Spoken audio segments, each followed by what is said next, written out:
मसीह की परमेश्वर आप सभी को ब्लेस करे, आशीष करे। आज हम जानेंगे कि हम बार बार अपराध करते हैं, हम पाप करते हैं, तो हम इससे क्या होता है। तो हम वचन पढ़ेंगे इब्रानियों की पुस्तक उसका 10 अध्याय और उसका 26 आयत और 27 आयत।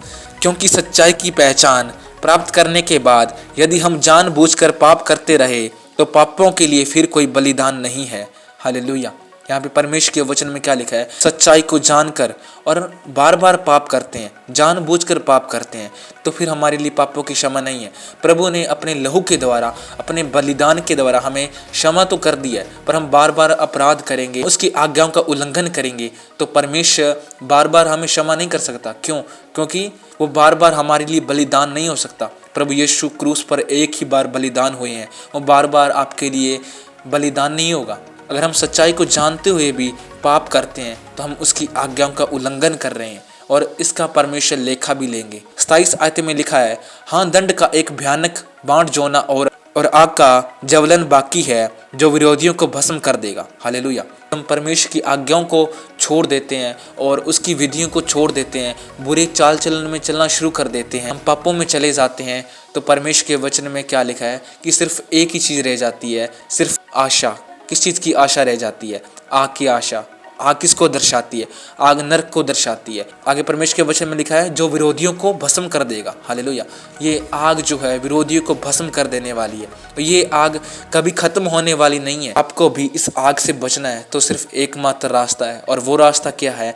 अपने पापों को मानकर उन्हें छोड़ दो और परमेश्वर की आज्ञाओं को मानो। हालेलुया। उसके नज़दीक आओ, परमेश्वर की आज्ञाओं को मानो। हालेलुया। इसके द्वारा ही हम बच सकते हैं। हालेलुया। अगर आप जानबूझकर पाप नहीं करोगे तो आप उस आग से बच सकते हो। हालेलुया। रोमियो की पुस्तक 6 अध्याय और उसका 23 आयत में लिखा है, क्योंकि पाप की मजदूरी तो मृत्यु है, परंतु परमेश्वर का वरदान हमारे प्रभु यीशु मसीह में अनंत जीवन है। हालेलुया।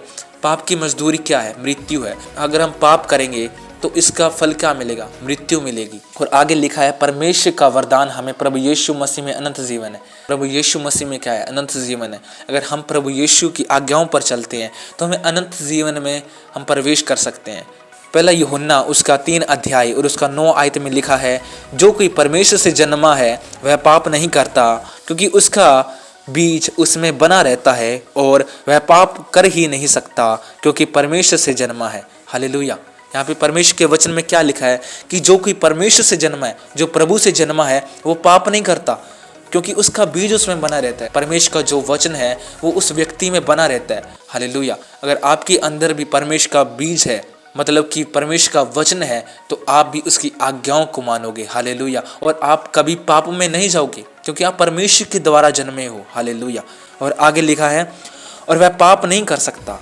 जो परमेश्वर से जन्मा है वो कभी भी पाप नहीं करता, और क्योंकि परमेश्वर से जन्मा है, क्योंकि वो परमेश्वर से जन्मा हुआ है। हालेलुया। और वो पाप नहीं कर सकता। हालेलुया।